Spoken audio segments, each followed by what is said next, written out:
انتوا وحشوني قوي قوي قوي. مش انتوا، الاوردر بتاعي اللي طالع على السعوديه. انتوا طبعا قاعدين معايا، وانتوا ناويين تسيبوني ولا ايه؟ انتوا قاعدين معايا على طول. تعالوا بقى افرجكم على اوردر السعوديه. هي طلبت 4 شنط وانا عملت لها ال5 هديه، لان انتوا عارفين انا اللي بيطلب مني 3 شنط بياخد ال4 هديه، واللي بيطلب 4 شنط بياخد ال5 هديه. طبعا هي ما تعرفش وهتتفاجئ اول ما تشوف الفيديو لو شافته.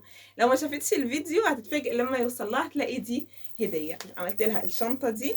انا ما اعرفش بقى عندها بنوتات ولا ايه، ولكن ان شاء الله باذن الله هتعجبها. استنوا يا بنات،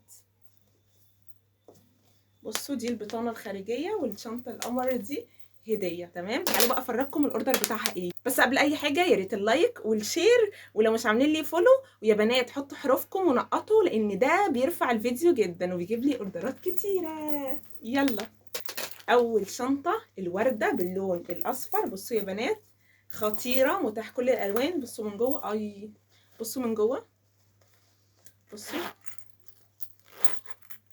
بصوا الفينش يا جماعه. والله العظيم الفينش بتاع الشغل اصلا مستحيل مستحيل. ممكن تلاقوه برانا يعني، في اكيد ناس شاطره. ودي تاني شنطه برضو الورده باللون الاخضر. بصوا، طبعا انا مش هغلفهم لان شركه الشحن هي اللي بتغلف، لان انا لو غلفتهم في البيت برضو بتفتحهم وتشوفهم، لان طبعا دول هيتشحنوا دولي، فطبيعي ان هم يشوفوا ايه اللي هم شاحنينهم، فطبعا انا هسيبه التغليف على شركه الشحن.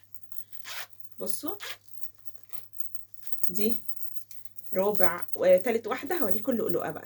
طبعا شنطه اللؤلؤه رابع واحده. بصوا التفاصيل. على فكره الشنطه مطرزه باللولي يا بنات، باللولي. وبصوا من جوه البطانه دي بتتشال، تمام، والشنطه بتتفتح كده، والبطانه دي بصوا بشداد تتفتح كده وتتشد كده تتقفل. بصوا الفكره. ومعاها كمان يد كروس. متاح يا بنات من كل الشغل ده، كل الالوان، تمام. وطبعا انا عملت لها دي هديه، هي هتتفاجئ دلوقتي لو شافت الفيديو. تمام، برضو البطانه دي شداد واهي. بصوا الحركات والحلاوه، بصوا التفاصيل، بصوا تحفه.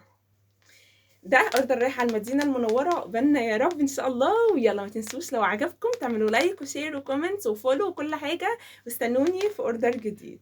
باي.